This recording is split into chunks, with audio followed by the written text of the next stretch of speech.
LTV news కి స్వాగతం. నేను నాగశ్రీ. బులెటిన్ల ముందుగా హెడ్లైన్స్.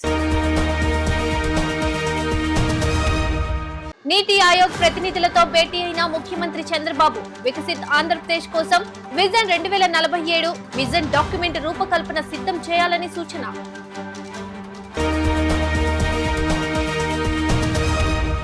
వినుకొండలో రషీద్ కుటుంబాన్ని పరామర్శించిన వైసీపీ అధినేత జగన్మోహన్ రెడ్డి రాష్ట్ర పరిస్థితులపై ఢిల్లీలో 24న ధర్నా నిర్వహిస్తానని వెల్లడి.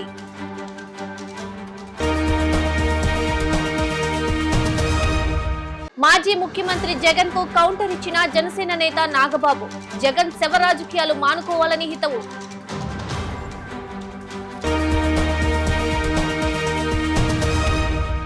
ఇక డీటెయిల్స్ చూస్తే వికసిత్ ఆంధ్రప్రదేశ్ 2047 విజన్ డాక్యుమెంట్ రూపకల్పనకు రాష్ట్ర ప్రభుత్వం శ్రీకారం చుట్టనుంది. సచివాలయంలో నీతి ఆయోగ్ సీఈఓ బీవీఆర్ సుబ్రహ్మణ్యం, ఇతర ప్రతినిధులు, రాష్ట్ర ప్రభుత్వ ఉన్నతాధికారులు, నిపుణులతో సీఎం సమావేశమయ్యారు. రానున్న రోజుల్లో ఆర్టిఫిషియల్ ఇంటెలిజెన్స్ తో అన్ని రంగాల్లో విప్లవాత్మక మార్పులు వస్తాయని, అమరావతి, వైజాగ్ ఏఐ హబ్స్ గా రూపొందించే విధంగా ప్రణాళికలు సిద్ధం చేయాలని ఆయన సూచించారు. వికసిత్ ఆంధ్రప్రదేశ్ 2047 కోసం విజన్ డాక్యుమెంట్ రూపకల్పనపై రాష్ట్ర ప్రభుత్వం శ్రీకారం చుట్టనుంది. సచివాలయంలో ముఖ్యమంత్రి చంద్రబాబు నాయుడు, నీతి ఆయోగ్ సీఈఓ బీవీఆర్ సుబ్రహ్మణ్యం ప్రతినిధులతో సమావేశమయ్యారు. వికసిత్ భారత్ 2047కు ప్రణాళిక సిద్ధం చేస్తున్నట్లుగానే వికసిత్ ఆంధ్రప్రదేశ్ 2047కు విజన్ డాక్యుమెంట్ తయారు చేయడంపై నీతి ఆయోగ్తో చర్చించారు. వికసిత్ ఆంధ్రప్రదేశ్ 2047 కోసం విజన్ ప్రణాళికపై నీతి ఆయోగ్ సీఈఓ, ప్రతినిధులు, నిపుణులతో సీఎం సమావేశమయ్యారు. రానున్న రోజుల్లో ఆంధ్రప్రదేశ్ రాష్ట్ర అభివృద్ధికి చేపట్టాల్సిన కార్యక్రమాలు, ప్రాజెక్టులపై సమావేశంలో చర్చించారు. ఈ సమావేశంలో ముఖ్యమంత్రి తన గత అనుభవాలు, నిర్ణయాలు, వాటి ఫలితాలు, భవిష్యత్ ఆలోచనలు నీతి ఆయోగ్తో పంచుకున్నారు. దేశాభివృద్ధిలో తమ వంతు పాత్ర పోషించేందుకు ప్రత్యేకమైన ప్రణాళికలతో ఏపీ పనిచేస్తుందని ముఖ్యమంత్రి అన్నారు. ప్రభుత్వాలు విజన్తో పనిచేయాలని, ఉమ్మడి రాష్ట్రంలో సంస్కరణలు, విజన్తో వచ్చిన ఫలితాలు చూశామని, నేడు వికసిత్ ఆంధ్రప్రదేశ్ కోసం విజన్ 2047 సిద్ధం చేసుకుని ప్రయాణం సాగించాలన్నారు. వినూత్న ఆలోచనలతో టెక్నాలజీని ఉపయోగించుకొని పేదరికం లేని సమాజం సాధించాలని, అందుకు అనుగుణంగా వికసిత్ ఆంధ్రప్రదేశ్ విజన్ 2047 సిద్ధం చేయాలని సూచించారు. జనాభా సమతుల్యతపై లోతైన కసరత్తు చేసి ప్రణాళిక సిద్ధం చేయాలని అన్నారు. రానున్న రోజుల్లో ఆర్టిఫిషియల్ ఇంటెలిజెన్స్ తో అన్ని రంగాల్లో విప్లవాత్మక మార్పులు వస్తాయని, అమరావతి, వైజాగ్ ఏఐ హబ్స్ గా రూపొందించే విధంగా ప్రణాళికలు సిద్ధం చేయాలని చంద్రబాబు సూచించారు. రాష్ట్రంలో ఏఐ యూనివర్సిటీ ఏర్పాటు చేయాలనే ఆలోచనతో ఉన్నామని, ప్రతి సామాన్యుడికి ఫలాలు అందాలని, రాష్ట్ర స్థాయి నుండి మండల, కుటుంబ స్థాయి వరకు ఒక యూనిట్గా ప్రణాళికలు రచించాలని, అప్పుడే విజన్ డాక్యుమెంట్కు సార్థకత చేకూరుతుందని తెలిపారు. ఏపీలో అరాచక పాలనకు నిరసనగా ఈ నెల 24వ తేదీ బుధవారం ఢిల్లీలో ధర్నా చేస్తామని వైఎస్ఆర్ కాంగ్రెస్ పార్టీ అధ్యక్షులు, మాజీ సీఎం వైఎస్ జగన్మోహన్ రెడ్డి పేర్కొన్నారు. రాష్ట్రంలో జరుగుతున్న దాడులకు నిరసనగా బుధవారం ఢిల్లీలో పార్టీ ఎంపీలు, ఎమ్మెల్యేలు, ఎమ్మెల్సీలతో కలిసి ధర్నా చేస్తున్నట్లు ప్రకటించారు. ఏపీలో రాష్ట్రపతి పాలన పెట్టాలని డిమాండ్ చేస్తామని చెప్పారు. దారుణ హత్యకు గురైన వైఎస్ఆర్ కాంగ్రెస్ పార్టీ కార్యకర్త రషీద్ కుటుంబాన్ని వైఎస్ జగన్ పరామర్శించారు. అనంతరం ఆయన మీడియాతో మాట్లాడుతూ ఢిల్లీలో ప్రధాని సహా అందరినీ కలుస్తామని పేర్కొన్నారు. రాష్ట్రంలో జరుగుతున్న దాడులకు కేంద్రానికి వివరిస్తామన్నారు. రాష్ట్రంలో కొనసాగుతున్న దురాఘాతాలను రాష్ట్రపతి, ప్రధాని నరేంద్ర మోడీ, హోంమంత్రి అనిత దృష్టికి తీసుకెళ్లేందుకు వారి అపాయింట్మెంట్ కోరామన్నారు. ఏపీలో రాష్ట్రపతి పాలనను విధించాల్సిన అవసరాన్ని ఆధారాలతో సహా నివేదిస్తామని చెప్పారు. అసెంబ్లీలో ఉభయ సభల వేదికగా గవర్నర్ ప్రసంగం సమయంలో ఆటవిక పాలనపై ప్రశ్నిస్తామన్నారు. ప్రజా సంక్షేమాన్ని అమలు చేయకుండా దౌర్జన్యాలతో తెలుగుదేశం పార్టీ బీతావహ వాతావరణాన్ని సృష్టిస్తోందని మండిపడ్డారు. రాష్ట్రంలో పరిస్థితి ఏమిటి అని చెప్పి ఒకసారి ఏ సామాన్యుడిని అడిగినా కూడా ఆ ప్రతి సామాన్యుడి నోట్లో నుంచి కూడా వచ్చే మాట ఒకటి, ఈ రాష్ట్రంలో లా అండ్ ఆర్డర్ లేదు, ఈ రాష్ట్రంలో ఆటవిక పాలన సాగుతా ఉంది, ఈ రాష్ట్రంలో తెలుగుదేశం పార్టీ వారు ఎవరైనా సరే, వాళ్ళు తెలుగుదేశం పార్టీ వారు అయితే చాలు, ఎవరినైనా కూడా వాళ్ళు పోయి కొట్టచ్చు, ఎవరి ఆస్తులైనా కూడా వాళ్ళు ధ్వంసం చేయొచ్చు, ఎవరినైనా హత్య చేయొచ్చు, ఎవరి మీదైనా హత్యా ప్రయత్నం చేయొచ్చు.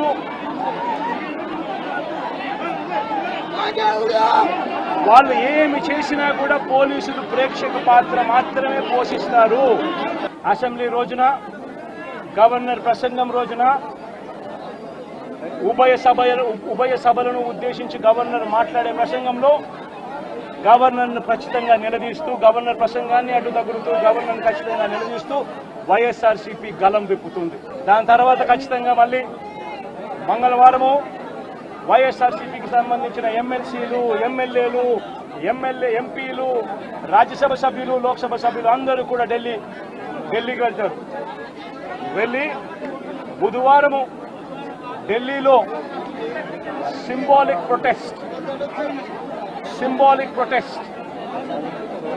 సింబాలిక్ ధర్నా ఢిల్లీలో చేసే కార్యక్రమం కూడా చేస్తాం.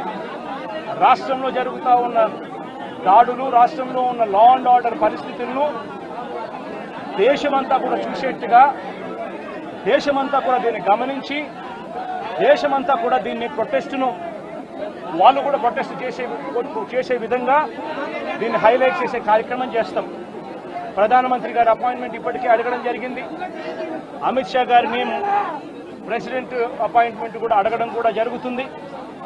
వీళ్ళందరూ కూడా అపాయింట్మెంట్ ఇస్తే వీళ్ళందరినీ కూడా కలిసి వీళ్ళందరికీ కూడా చెప్పే కార్యక్రమం కూడా చేస్తాం. రాష్ట్ర ప్రభుత్వంపై మాజీ ముఖ్యమంత్రి జగన్మోహన్ రెడ్డి చేసిన వ్యాఖ్యలకు జనసేన నేత కొనిదెల నాగబాబు స్ట్రాంగ్ కౌంటర్ ఇచ్చారు. జగన్ శవ రాజకీయాలు మానుకోవాలని హితవు పలికారు. రషీద్ హత్యకు రాజకీయాలతో సంబంధం లేదన్నారు. ఇద్దరు వ్యక్తుల మధ్య జరిగిన గొడవలో అతను హత్య చేయబడ్డాడని తెలిపారు. జగన్ వ్యాఖ్యలకు కౌంటర్ ఇస్తూ జనసేన నేత కొనిదెల నాగబాబు వీడియో విడుదల చేశారు. ఈ హత్యను జనసేన పక్షాన తాము ఖండిస్తున్నామన్నారు.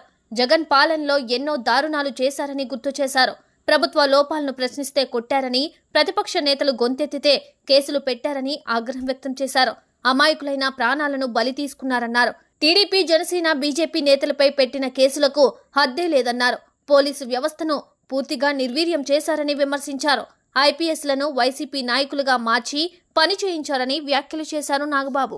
ఇంతకాలం మీరు శవరాజకీయాలు చేసే ఎంత దూరం వచ్చారు. జనాలు మీరు చెప్పే మాటల్ని నమ్మటం ఎప్పుడో మానేశారు. ఖచ్చితంగా ఈ హత్యకి సంబంధించి మేము కూడా ఖండిస్తున్నాం. ఖచ్చితంగా ఎలాంటి వ్యక్తులైనా సరే, ఈ వెనకాల ఉన్న వాళ్ళు ఎవరినైనా సరే పట్టుకొని కోర్టుకు తీసుకెళ్ళి శిక్షించాలని మేము కోరుకుంటున్నాం. అయితే ఇంకొక విషయం ఏంటంటే, గంజాయి ఇన్ఫ్లుయెన్స్తో కూడా ఉంటుంది. ఎవడైతే చంపాడో అని కూడా బయట ఉంది. సో ఇలాంటివన్నీ రకరకాల వెర్షన్స్ వస్తున్నాయి. సో మీరు అర్జెంటుగా వినుకొండ వచ్చి ఆ చనిపోయిన కుర్రవాడికి ఒక పార్టీ నాయకుడిగా మీ సానుభూతి తెలపటం అనేది మాకు ఎటువంటి అబ్జెక్షన్ లేదు, మంచిది కూడా తెలపటం. కాకపోతే మీరు దాన్ని రాజకీయ రంగు పోలిమి ఇంకా గట్టిగా నెల 10 రోజులు కూడా కాకుండానే, ప్రభుత్వం ఏర్పాటు అవ్వకుండానే మీరు రకరకాల విమర్శలు చేసి అక్కడికి వెళ్ళి జగనన్న పథకాలు, జగన్ మామ, ఇంకా ఎంతకాలం మీరు ఇలాంటి మాటలు మాట్లాడతారు? అధికారం ఉన్నప్పుడు నటించారు, అధికారం పోయినప్పుడు నటిస్తున్నారు. నటనల మీద పరిపాలన సాగదు. ఈ విషయం ఇప్పటికే మీకు అర్థమై ఉండాలి, మీ వైసీపీ నాయకులు కూడా అర్థమై ఉండాలి. ఎంతకాలం ఇంకా నటిస్తారు మీరు? ఓపెన్గా ఉండండి. 2019లో మీకు అద్భుతమైనటువంటి తీర్పు ఇచ్చారు ప్రజలు మీకోసం. దాన్ని మీరు అత్యంత దారుణంగా, దుర్మార్గంగా ఉపయోగించుకొని ప్రజల నెత్తి మీద కాలు పెట్టి తొక్కారు. ప్రజల్ని హింసించి వదిలేరు మీరు. మీ పరిపాలనలో సామాన్యుడు సైతం భయపడ్డారు. ప్రజల కోసం నిలబడిన కొంతమంది నాయకులు, కొంతమంది కార్యకర్తలు తప్ప ప్రతి ఒక్కరు భయపడ్డారు. ప్రతి వాళ్ళు భయపడ్డారు. మీరు ఇప్పుడు వచ్చేసేసి ఏదో అన్యాయం జరిగిపోయింది. డెఫినెట్గా ఇది తప్పే, దీన్ని మేము ఖండిస్తున్నాం. కానీ దీనికి రాజకీయ రంగు పూలిమి ఈ శవ రాజకీయాలు చేయకండి. కూటమి ప్రభుత్వం పరిపాలనా పరంగా ఏదన్నా ఉంటే విమర్శించండి. ఇంకా నెల కూడా కాకపోయినా సరే అది చేయలేదు, ఇది చేయలేదు అన్నారు. ఓకే, అది ఎలా చేయాలో మాకు తెలుసు. కూటమి ప్రభుత్వానికి చేసి చూపిస్తాం. మీకన్నా అద్భుతమైన పరిపాలన ప్రజలకు వస్తుంది. మీరు అద్భుతమైన పరిపాలన మీరు చెప్పుకుంటున్నారు. అంతకన్నా దుర్మార్గ పరిపాలన భారతదేశ రాజకీయ చరిత్రలో ఏ రాష్ట్రం జరగల, ఓన్లీ ఆంధ్రప్రదేశ్లో జరిగింది. అలాంటి దుర్మార్గమైన పరిపాలన మీరు అందించారు. గుంటూరు జిల్లా వినుకొండలో జరిగిన హత్యను టీడీపీకి ఆపాదిస్తూ ఏపీ మాజీ ముఖ్యమంత్రి జగన్మోహన్ రెడ్డి మరోసారి శవ రాజకీయాలకు తెరలేపారని తెలుగుదేశం పార్టీ రాష్ట్ర అధ్యక్షుడు పల్లా శ్రీనివాసరావు అన్నారు. వ్యక్తిగత హత్యలను టీడీపీపై రుద్దడం ఆయనకే చెల్లుబాటు అవుతుందని ఆయన ఆగ్రహం వ్యక్తం చేశారు. టీడీపీ కేంద్ర కార్యాలయంలో ఏర్పాటు చేసిన విలేకరుల సమావేశంలో టీడీపీ రాష్ట్ర అధ్యక్షుడు పల్లా శ్రీనివాసరావు మాట్లాడుతూ, పరామర్శకు వెళ్లిన మాజీ ముఖ్యమంత్రి ఏపీలో రాష్ట్రపతి పాలన కోరడం, అసెంబ్లీలో గవర్నర్ ప్రసంగం అడ్డుకుంటామనడం చెప్పడం సిగ్గుచేటని అన్నారు. గిరిజన మహిళతో వైసీపీ నేత ఎంపీ విజయసాయిరెడ్డి విషయాన్ని డైవర్ట్ చేసేందుకు మళ్లీ శవ రాజకీయాలకు ఆయన తెరలేపారంటూ ధ్వజమెత్తారు.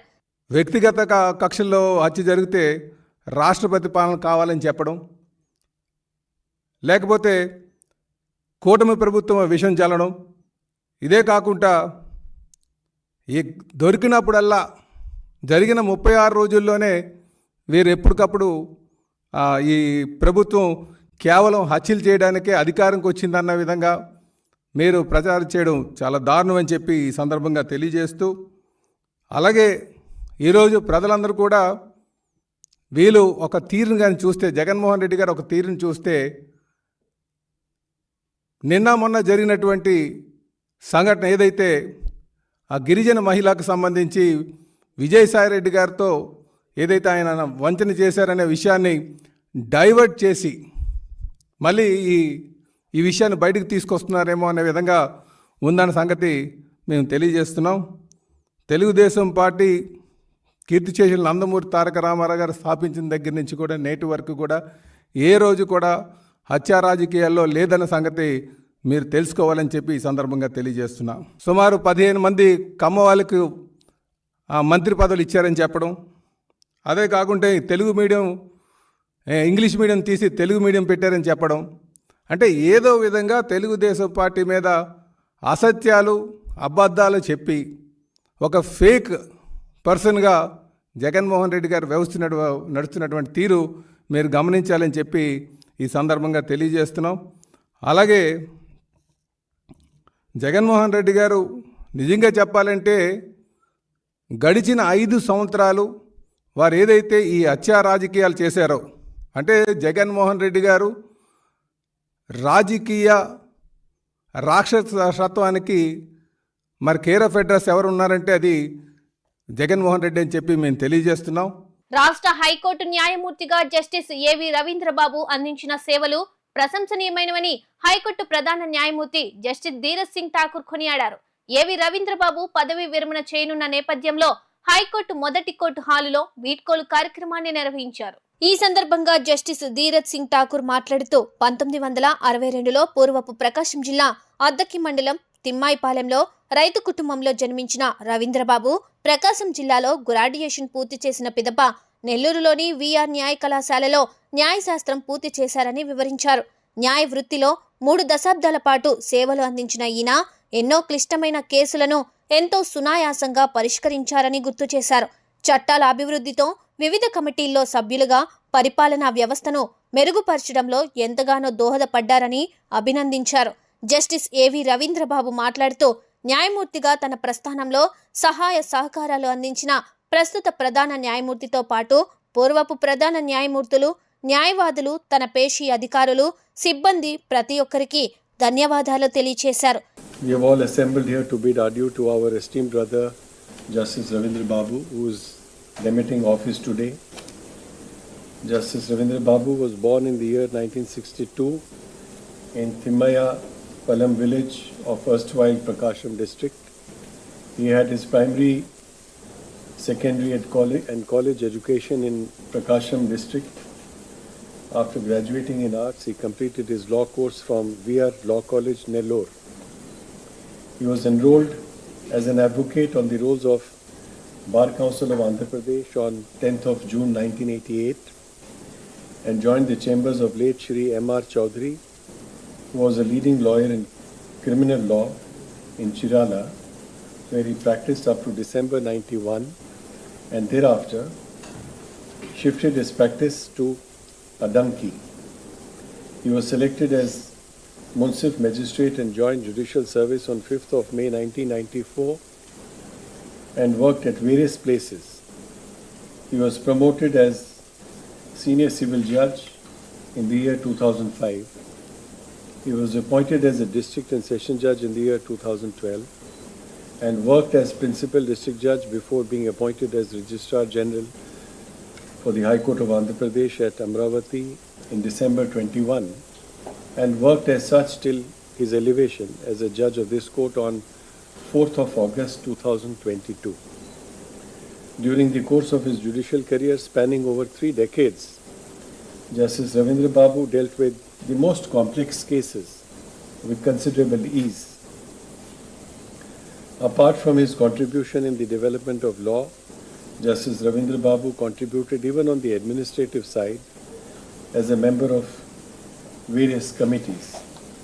His rich experience gained as the Registrar General of this High Court also immensely benefited the registry of this court by his guidance in various procedural matters and helped it to improve its functioning. I am sure Justice Ravindra Babu will continue to share his rich experience and guide the young law students, advocates as also the judicial officers by participating in programs which will help the fraternity to achieve excellence.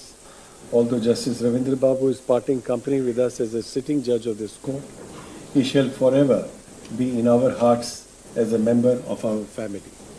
On behalf of all the judges of this High Court, I wish Justice Ravindra Babu good health, prosperity and wish him success for all his future endeavors. గడిచిన 72 గంటలుగా ఎడతెరిపి లేకుండా కురుస్తున్న వర్షాలకు జిల్లాలోని వాగులు వంకలు పొంగిపొర్లుతున్నాయి. వరద నీరంతా కృష్ణా నదిలో కలుస్తున్న నేపథ్యంలో ప్రకాశం బ్యారేజ్కి వరద నీరు వచ్చి చేరుతోంది. బ్యారేజ్ పూర్తి నీటి నిల్వ సామర్థ్యం 12 అడుగులకు నీటి మట్టం చేరుకున్న నేపథ్యంలో ఇన్ఫ్లో పెరుగుతున్న తరుణంలో అధికారులు శనివారం ఉదయం 7:15 బ్యారేజ్ గేట్లను ఎత్తి దిగువకు మిగులు జలాలను విడుదల చేశారు. ఎన్టీఆర్ జిల్లా వ్యాప్తంగా విస్తృతంగా కురుస్తున్న వర్షాలకు తోడు కృష్ణానది పరివాహక ప్రాంతాలలో పడుతున్న వర్షాలకు కృష్ణానదికి వరద నీరు పెద్ద ఎత్తున పోటెత్తింది. గడిచిన 72 గంటలుగా ఎడతెరిపి లేకుండా కురుస్తున్న వర్షాలకు జిల్లాలోని వాగులు వంకలు పొంగిపొర్లుతున్నాయి. వరద నీరంతా కృష్ణానదిలో కలుస్తున్న నేపథ్యంలో ప్రకాశం బ్యారేజ్కి వరద నీరు వచ్చి చేరుతుంది. గంట గంటకు పెరుగుతున్న వరద ఉధృతితో ప్రస్తుతం ప్రకాశం బ్యారేజ్ నిండు కుండను తలపిస్తోంది. బ్యారేజీ పూర్తి నీటి నిల్వ సామర్థ్యం 12 అడుగులకు నీటి మట్టం చేరుకున్న నేపథ్యంలో ఇన్ఫ్లో పెరుగుతున్న తరుణంలో అధికారులు శనివారం ఉదయం 7:15 బ్యారేజ్ గేట్లను ఎత్తి దిగువకు మిగులు జలాలను విడుదల చేశారు. బ్యారేజ్ మొత్తం 70 గేట్లలో 4 గేట్లు అడుగు మేర ఎత్తి దిగువకు 2920 క్యూసెక్కుల నీటిని సముద్రంలోకి విడుదల చేశారు. ప్రస్తుతం కృష్ణానదికి 6833 క్యూసెక్కుల ఇన్ఫ్లో ఉండగా సముద్రంలోకి 2920 క్యూసెక్కులు కృష్ణా డెల్టా తూర్పు పశ్చిమ కాలువలకు మరో 3913 క్యూసెక్కుల నీటిని సాగునీటి అవసరాల కోసం విడుదల చేశారు. బ్యారేజీకి పెద్ద ఎత్తున వరద నీరు గంటకు పెరుగుతున్న నేపథ్యంలో అప్రమత్తమైన అధికారులు నదీ పరివాహక ప్రాంతాలతో పాటు కృష్ణానది దిగువ ప్రాంతాల్లో ఉన్న ప్రజలను అప్రమత్తం చేశారు. మంగళగిరి పట్టణ పరిధిలోని టిట్కో గృహాలు, కూరగాయల మార్కెట్, రాష్ట్ర వ్యవసాయ శాఖ కార్యాలయం చుట్టూ వర్షపు నీరు చేరింది. గత 3 రోజులుగా కురుస్తున్న వర్షాల వలన ఎక్కడా నీళ్లు అక్కడ నిలిచిపోయి ఉన్నాయి. డ్రైనేజీ వ్యవస్థ అస్తవ్యస్తంగా ఉండడంతో పారుదల లేక నీరు నిలిచిపోయింది. దీని వలన దోమలు పెరిగి అంటువ్యాధులు అవకాశం ఉంది. టిట్కో గృహాలు నిర్మాణం పూర్తయి గృహాలలో సంవత్సరంన్నర కాలం నుండి 1728 కుటుంబాలు అక్కడ నివసిస్తున్నాయి. డ్రైనేజీ కాలువలో మురుగుపారుదలకు చర్యలు లేవు. దీంతో వర్షాకాలంతో సంబంధం లేకుండా దోమలు విపరీతంగా పెరిగిపోతున్నాయి. కార్పొరేషన్ అధికారులు డ్రైనేజీలో మురుగుపారుదల గురించి పట్టించుకోవడం లేదు. దీనికి తోడు వర్షాలు కురవడంతో నీళ్లు నిలిచిపోయాయి. ఇప్పటికైనా అధికారులు స్పందించి నీరుపారుదలకు చర్యలు తీసుకోవాలని ఆ ప్రాంత ప్రజలు కోరుతున్నారు. అంటువ్యాధులు ప్రబలకుండా దోమల నివారణకు చర్యలు చేపట్టాలని ఆ ప్రాంత ప్రజలు కోరుతున్నారు. Mangalagiri MLA Nara Lokesh MTMC commissioner ఆదేశాల మేరకు మంగళగిరి, తాడేపల్లి నగర ప్రజలకు మలేరియా, డెంగూ నివారణపై అవగాహన కార్యక్రమాన్ని నిర్వహిస్తున్నట్లు మలేరియా సబ్ యూనిట్ అధికారి ఎస్ శ్రీమన్నారాయణ తెలిపారు. పట్టణ ప్రాథమిక ఆరోగ్య కేంద్రాలు మరియు గవర్నమెంట్ హాస్పిటల్స్ లో అన్ని రకాల రక్త పరీక్షలు అందుబాటులో ఉన్నాయని తెలియజేశారు.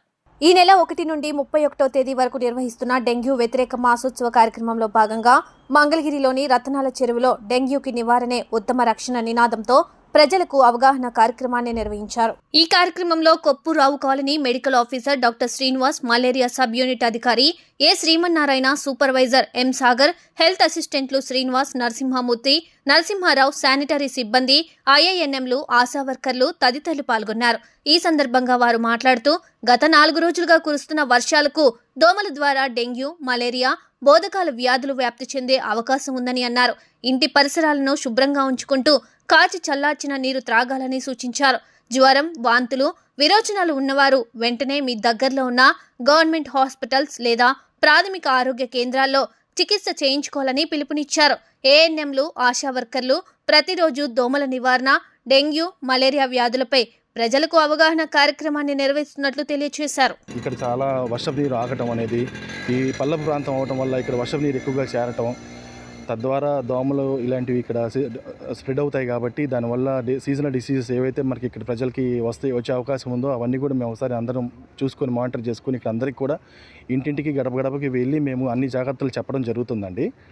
ఇక్కడ యూపీఎస్సీ మాకు దగ్గరలోని యూపీఎస్సీ కొప్పురావు కాలనీ హాస్పిటల్ ఉంటుంది దగ్గరలోని. వీళ్ళందరికీ కూడా చెప్తున్నాము, ఎవరికి ఎటువంటి చిన్న అనారోగ్యం వచ్చినా, అంటే ఏదైనా వాంతులు, విరోచనాలు, జ్వరము, ఒళ్ళు నొప్పులు, తలనొప్పులు, ఏ విధమైనటువంటి ఇబ్బందులు కలిగినా కూడా వెంటనే మా యొక్క ఏఎన్ఎం, ఆశాని సంప్రదించడం, లేదంటే ఇమీడియట్గా హాస్పిటల్కి వచ్చేసి వెంటనే పరీక్షలు అన్నీ చేయించుకోవాలి. ఎందుకంటే మా ల్యాబ్లో ఆల్ ఎక్విప్మెంట్స్ అన్నీ ఉన్నాయి. అన్ని రకాల పరీక్షలు చేస్తున్నాం. ప్రతి ఒక్కదానికి మా దగ్గర ట్రీట్మెంట్స్ అన్నీ అవైలబుల్గా ఉన్నాయి. ఇంకేదైనా సహాయం సహకారాలు కావాలన్నా కూడా మాకు general hospital Mangalagiri, Guntur GGH hospital and ఈ పురపాలక సంఘం నుంచి కానీ వీళ్ళందరి సహకారం ఉంటుంది. కాబట్టి వీళ్ళ యొక్క సలహాలు, సూచనల మేరకు మేము కూడా పనిచేయడం జరుగుతుందండి. ముఖ్యంగా ఏంటంటే ఈ దోమల వల్ల చాలా రకాలైనటువంటి వ్యాధులు అనేవి వ్యాప్తి చెందుతుంటాయి. ఉదాహరణకి ఇప్పుడు క్యూలెక్స్ దోమ వల్ల మనకి బోధకాలు వస్తుంది, మనకి ఎనాఫిలిస్ దోమ వల్ల మనకి మలేరియా రావడం, ఎడిస్ ఈజిప్టి అనేటువంటి దోమ వల్ల మనకి డెంగ్యూ ఫీవర్ రావడం అని జరుగుతూ ఉంటాయి జనరల్గా. అయితే చాలామంది జ్వరం వస్తుంది, ఒళ్ళు నొప్పులు 2 రోజులు తగ్గిపోతాయి కదా, సింపుల్గా ఒక పారాసెటమాల్ టాబ్లెట్ వేసేసుకొని ఇంట్లో ఉంటే సరిపోతుంది అనుకుంటారు. అలా కాదండి. ఒక రోజు ఒక పూట జ్వరం అయితే పర్లేదు, 2 రోజులు 3 రోజులు జ్వరం కనుక కంటిన్యూ అయితే ఇమ్మీడియట్గా హాస్పిటల్కి వచ్చి చేయించుకోవాల్సినటువంటి డాక్టర్ని సంప్రదించి ఇమీడియట్గా రక్త పరీక్షలు ఏవైతే మేము సజెస్ట్ చేస్తామో అవి చేయించుకోవాలి. ప్లేట్లెట్స్ కానీ, తర్వాత డబ్ల్యూబీసీ ఇన్ఫెక్షన్స్ రేట్ ఎలా ఉంది, ఇవన్నీ కూడా చెక్ చేసుకోవాలి. చెక్ చేసుకుని దాని తగ్గట్టుగా మందులు వాడుకోవడం జరుగుతుంది. మార్కండేయ కాలనీ, కొప్పురావు కాలనీ, అలాగే గవర్నమెంట్ జనరల్ హాస్పిటల్ 24 అవర్స్ 24 గంటలు పనిచేసే హాస్పిటల్ ఉంది. ఈ హాస్పిటల్ వీటన్నిటిలో కూడా ఎటువంటి జ్వరమైనా సరే ప్రజలకు విజ్ఞప్తి చేసేది ఏమిటంటే, మలేరియా కానీ, డెంగ్యూ కానీ పరీక్షించి సత్వరమే రిజల్ట్ వచ్చి దానికి తగిన చికిత్స అందించడానికి వైద్యాధికారులు అందరూ అందుబాటులో ఉన్నారు. తగినన్ని మందులు ఉన్నాయి. అలాగే దోమల పెంపు లేకుండా మరి నగరపాలక సంస్థ వారు ఎంతో సహకారం అందిస్తున్నారు. వారికి కావాల్సినటువంటి టెక్నికల్ నాలెడ్జ్ కూడా మేము అందించడం జరుగుతూ ఉంది. అలాగే మా దగ్గర ఈ దోమలను చంపేటటువంటివి మందులు పుష్కలంగా అందుబాటులో ఉన్నాయి. లార్వీసైడ్స్, ఇన్సెక్టిసైడ్స్. అలాగే మలేరియా జ్వరం కనుక వస్తే అది నిర్ధారణ జరిగితే చికిత్స చేయడానికి కావాల్సినటువంటి మందులు పుష్కలంగా నిల్వలు ఉన్నాయి. అలాగే డెంగ్యూ టెస్టులు, మలేరియా టెస్టులు చేయడానికి కావాల్సినటువంటి వైద్య పరీక్ష పరికరాలు కూడా అందుబాటులో ఉన్నాయి. మరియు ఎవరికి జ్వరము అని చెప్పని జ్వర లక్షణాలు కనిపించిన మీ ఇళ్ల దగ్గరకు వచ్చేటటువంటి ఏఎన్ఎంలు మరియు మా మలేరియా సిబ్బంది ద్వారా పరీక్షలు చేయించుకోండి. వార్తలు ముగించే ముందు హెడ్లైన్స్ మరోసారి. నీతి ఆయోగ్ ప్రతినిధులతో భేటీ అయిన ముఖ్యమంత్రి చంద్రబాబు, వికసిత్ ఆంధ్రప్రదేశ్ కోసం విజన్ 2047 విజన్ డాక్యుమెంట్ రూపకల్పన సిద్ధం చేయాలని సూచన.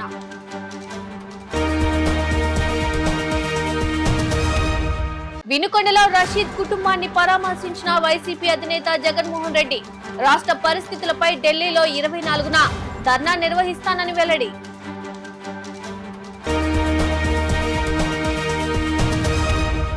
మాజీ ముఖ్యమంత్రి జగన్ కు కౌంటర్ ఇచ్చిన జనసేన నేత నాగబాబు, జగన్ శవ రాజకీయాలు మానుకోవాలని హితవు.